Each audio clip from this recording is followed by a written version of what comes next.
हमेशा पूरा लेती हूँ। श्वेता संजीव भट्ट। सवाल ये भी पैदा होता है कि सरकार करोड़ों रुपए खर्च करके संजीव भट्ट को जेल में क्यों रखना चाहती है। हमारे जो वकील हैं, पीपी जो आते हैं सरकार की तरफ से, एक जो है वो अमित शाह का वकील हुआ करता था। लाखों रुपए सरकार खर्च करती है कि संजीव भट्ट बाहर ना निकले। मैं भी चैन से नहीं बैठूंगी, आप में से किसी को भी चैन से नहीं बैठने दूंगी जब तक संजीव सर घर नहीं आते। ये बुलडोजर वाली बात हमारे घर से शुरू हुई थी।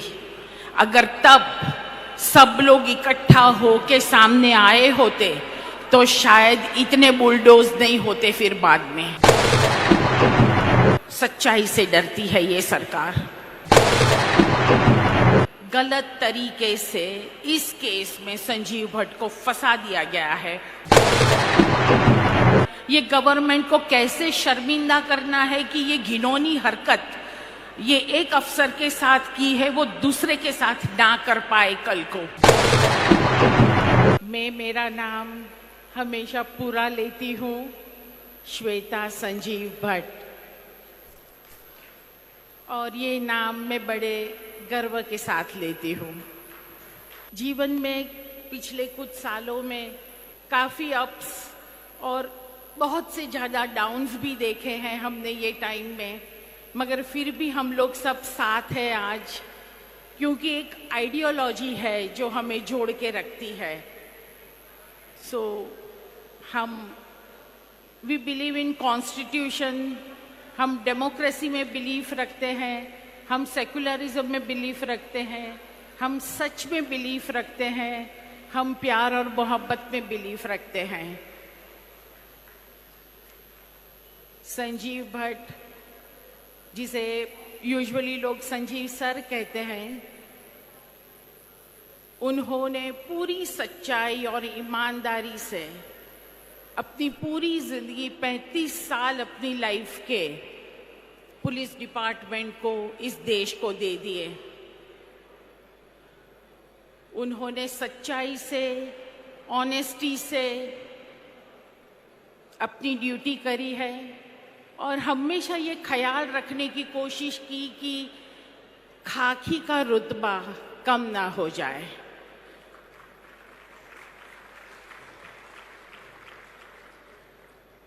पैंतीस साल जीवन के बहुत अहम साल होते हैं और लगता है कि जब मैं अच्छी तरह ड्यूटी कर रहा हूँ, सच्ची तरह, ऑनेस्टली, तो इसमें कौन सी तकलीफ हो सकती है। मगर वो जो क्वालिफिकेशंस पहले गिने जाते थे, वो शायद आजकल क्वालिफिकेशंस नहीं गिने जा रहे हैं। वो भी झूठ बोल सकते थे, मगर उन्होंने सच को चुना। अगर उन्होंने एफिडेविट फाइल नहीं की होती, कह दिया होता कि मैं भूल गया, याद नहीं क्या हुआ, ऐसे काफ़ी अफसरों ने किया था, तो शायद आज मैं यहाँ ना होती, संजीव जेल में ना होते, हम सब इस तरह मिलते नहीं और शायद खुशहाल जिंदगी जीते होंगे। मगर उनको ये बात मंजूर तब भी नहीं थी, आज भी नहीं है। उन्हें एक लड़का जो आईआईटी टॉपर होता है, यूपीएससी में टॉप करता है, तो उसके जीवन के बहुत बहुत ज़्यादा सपने होते हैं। वो हर एक सपना कोई भी अपनी एक भी कमी की वजह से नहीं, मगर सिर्फ सरकार की सामने आवाज़ उठाने की वजह से कोई चूर चूर कर दे, कोई उसका घर तोड़ दे, उसकी फ्रीडम ले ले, उसको जेल में डाल दे एक गलत केस में, उसके फैमिली को डिस्ट्रॉय कर दे, तो इससे बड़ी शर्मनाक बात नहीं हो सकती। ये बुलडोजर वाली बात हमारे घर से शुरू हुई थी। अगर तब सब लोग इकट्ठा होके सामने आए होते तो शायद इतने बुलडोज नहीं होते फिर बाद में। आज हम लोग कितने सब केसेस में घिरे हुए हैं। एक केस 35 साल पुराना केस है, जिस केस में ना तो मेरे हस्बैंड ने किसी को पकड़ा, ना वो उनकी हिरासत में थे, ना उन्हें इंटरोगेट किया। मारने की तो बात ही दूर है, उनका तो जुरिस्डिक्शन भी नहीं था। मगर फिर भी गलत तरीके से इस केस में संजीव भट्ट को फंसा दिया गया है और उनको लाइफ इम्प्रिजनमेंट की सजा दी है। The government has incarcerated my husband for a crime he never committed, vindictively, viciously and maliciously. आज संजीव सर यहाँ नहीं है, मगर उनकी लड़ाई मैं लड़ रही हूँ।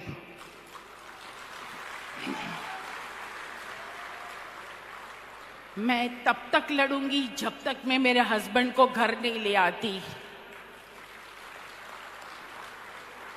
मैं भी चैन से नहीं बैठूंगी, आप में से किसी को भी चैन से नहीं बैठने दूंगी जब तक संजीव सर घर नहीं आते। ये लंबी लड़ाई है, टफ लड़ाई है। हम सब मिलते हैं, बातें करते हैं। मैं कई जगह जाती हूँ, कई लोगों से बातें करती हूँ, मगर उसके बाद क्या, वो सवाल है। इसके बाद हमें क्या करना है, इसके बाद हमें ये बात को कैसे ले जाना है, ये गवर्नमेंट को कैसे शर्मिंदा करना है कि ये घिनौनी हरकत ये एक अफसर के साथ की है, वो दूसरे के साथ ना कर पाए कल को। ये जो एग्जाम्पल सेट करना चाहते हैं वो हमें नहीं होने देना है। जुडिशरी पूरी कब्जे में कर ली है, बेल नहीं दे रहे। पिछले 5 साल से हमें बेल नहीं मिल रही है। हमारे जो वकील हैं, पीपी जो आते हैं सरकार की तरफ से, एक जो है वो अमित शाह का वकील हुआ करता था, और जो दूसरा है जिन्होंने माया कोडनानी जैसी उनको जेल से रिहा करवाया। लाखों रुपये सरकार खर्च करती है कि संजीव भट्ट बाहर ना निकले। तो सवाल ये भी पैदा होता है कि सरकार करोड़ों रुपये खर्च करके संजीव भट्ट को जेल में क्यों रखना चाहती है? इससे इतना क्यों डरती है ये सरकार कि ये बाहर आएगा तो क्या कर देगा, सच बोलेगा? सच्चाई से डरती है ये सरकार। 5 साल में बेल नहीं दे रहे। मेरे पापा गुजर गए तो 1 दिन आने दिया, बस। ये हद तक ये जुडिशरी जा रही है। रोज बहुत कोशिश करती हूँ कि जुडिशरी से मेरा होप ना छूट जाए। रोज बहुत डिफिकल्ट है, वही कोर्ट में रोज बैठना, रोज अन्याय को देखना, इट्स वेरी डिफिकल्ट।